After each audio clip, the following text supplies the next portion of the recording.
Have you ever wondered how it is that things get here? There's no pipelines trucking them in, no spaceships zooming in and dropping off new contraptions. There's consciousness, and there's attention to subjects. And we've been saying to you for a long time that if this time-space reality has the wherewithal to inspire a desire within you, that it has the wherewithal to deliver the complete goods, which means if this time-space reality can bring a question to you, it has the ability to bring the answer. And the answer is such a satisfying manifestation. If this time-space reality has the wherewithal to present a problem to you, or a lack to you, or a need to you, it has the capacity to bring you the solution. But you've got to find a way to tune to the solution, and you cannot tune to the solution while you're still tuned to the problem. And that really is what we want to talk about mostly today.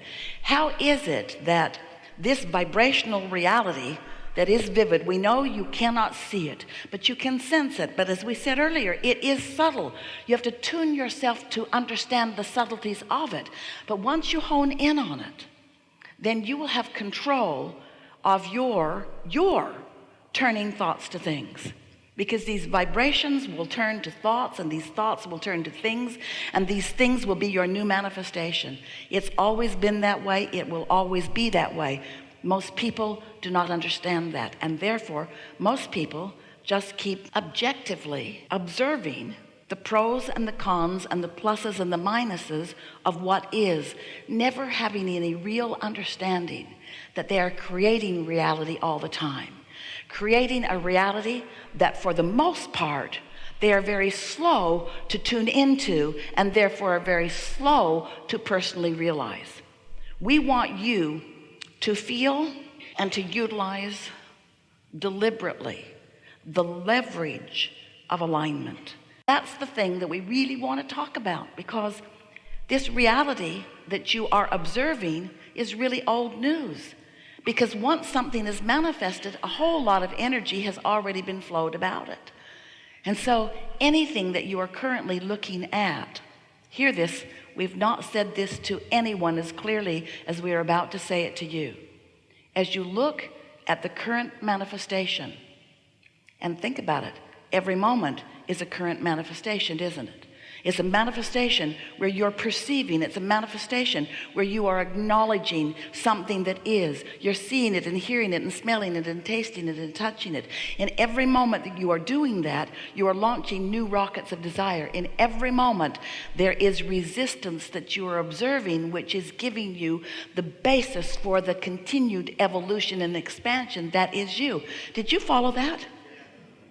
In every moment that you're alive and awake and focused in this body, there's something happening that is putting new rockets of desires in the vibrational mix, but it is also new resistance in the mix that is you. So just being alive and in this body makes you prone, and we love you so much for this very thing, prone to dealing with resistance. You just can't help it. It's a good thing, not a bad thing. It's the platform from which desires are born. You knew it when you decided to come. You can't get out of it. Stop trying. It's just the way that it is.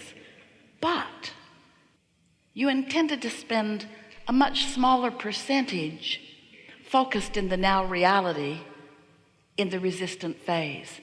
What you really intended to do is, once a desire was born, to give your mostly undivided attention to the new idea, because you knew that this forward vibration is really where it is at. In fact, it's so much where it is at that we wrote a book about it. We called it The Vortex, this vibrational reality where you've launched all of these rockets, and there is a very valid, very vivid, very real vibrational reality that is the beginning of what will be your manifested reality.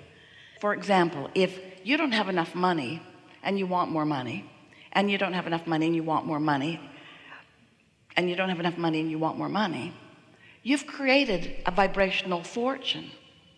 And then you say, okay, Abraham, so how do I get it out of the vibration and into the bank? And we say, here's how.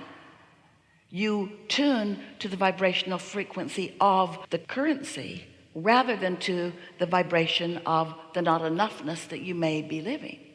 It's about choosing which feels better, putting your words and attention and thoughts toward what feels better until you've practiced that vibration enough that there's a sort of flipping in your vibrational nature. It's like the tipping of a teeter-totter on a fulcrum, where you find yourself feeling more prosperous than you formerly were feeling less prosperous.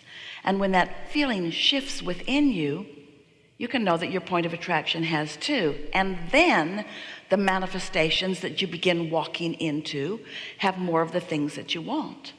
Wanting something in that open, fresh air of free-flowing energy, where the energy that creates worlds is flowing through you, is the most delicious form of life experience. To have carved out from your life experience clarity within yourself about what you want, and then to tune yourself to the frequency of that desire so that there's no resistance within you, is the best feeling state of being that exists. You call it joy or exhilaration, happiness. We call it satisfaction. You call it clarity.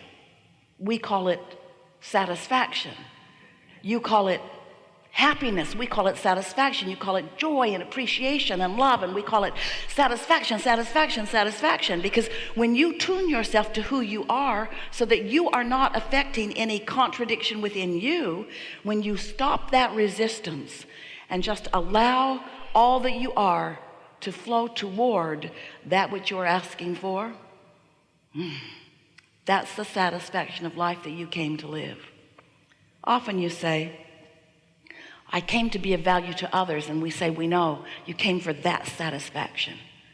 I came to uplift others. We know you came for that satisfaction.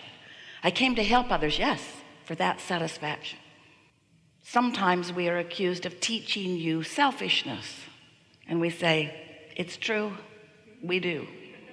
Because if you are not selfish enough to really care, in fact, nearly to only care about how you feel, then you will not figure out the subtleties of these energies, and you will not tune yourself to the wholeness of who you are. And you will, by default, not meaning to, you will practice a lot of vibrational resistance, and you will work against yourself day after day. Imagine that you are a train on a very flat plot of ground, and that life shows you that you want something, and that's like putting a strong engine going in the direction of your desire. But then when you think about your desire, you realize that you haven't accomplished it yet, or you remember that you haven't, or you think that you don't know anyone that really has, or you remember something that somebody told you about how you're not very good at that. And then you put an engine equal in power going in the other direction. And then you want it more, and then you doubt it more, and then you want it more, and then you worry about it more. And so you keep piling up these engines going in opposition to each other, and you put a lot of tension on yourself as you want it but, as you want it but doubt it, as you want it but don't believe it, as you want it but face reality. As you came into this experience, and as you call us forth to help clarify some things, we want you to understand why it is that you stand often in a similar place for a long period of time in relationships to things that you want, or in relationships to things that you don't want. We want you to understand that your attention to a subject is a practicing of a vibration of it, and that when you give your attention to something for just a little while, and then you return to that again and again and again, as you continue to think a thought, wanted or unwanted, about something or someone or about yourself, you develop beliefs.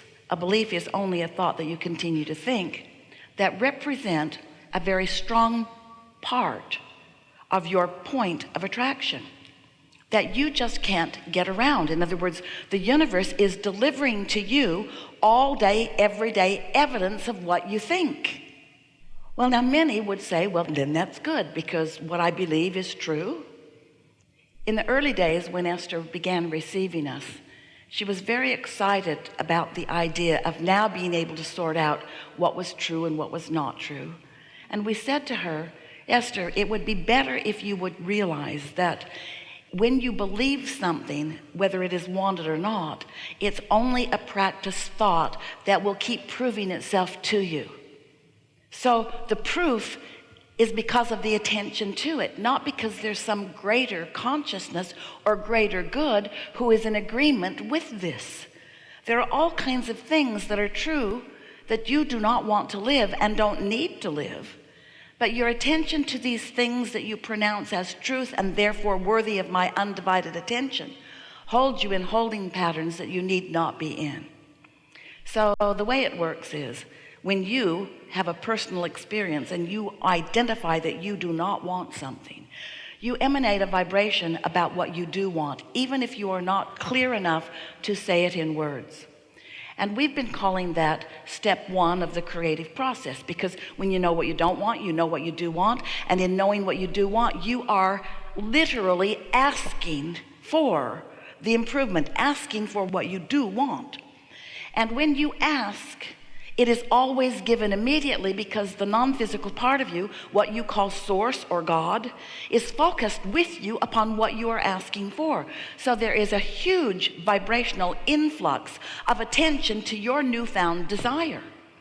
And the point of attraction of that newfound desire really gets goosed up in a powerful way once you have consciously identified that you want something. So then what happens? That's the part that we were talking to you about just a minute ago. So now you've got this desire that law of attraction is responding to in a very powerful way. And the source within you is standing there with that new desire. The question is, what are you doing with your thoughts moment by moment, conversation by conversation?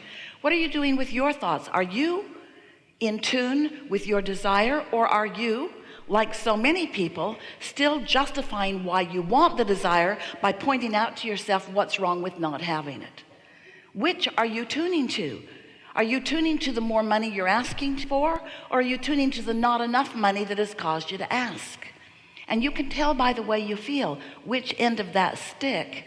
You see, every subject is really two subjects, and you are often vibrationally contrary to what you really want without even knowing you're doing it. But as you begin to pay more and more attention to how you feel, then you can tell more often whether you are a vibrational match in this moment to your desire, or whether you are a vibrational match to your belief about this desire. And they're often very far apart. So the whole point of our interacting with you is not about step one or step two, because step one, you can't stop it from happening. You cannot stop from asking.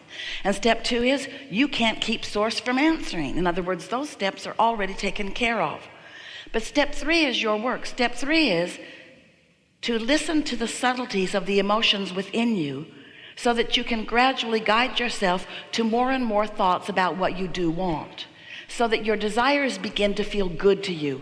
Remember how good a desire felt when you were little, before others convinced you that you were selfish, or that you shouldn't have it, or that you couldn't have it, or that you weren't going to have it?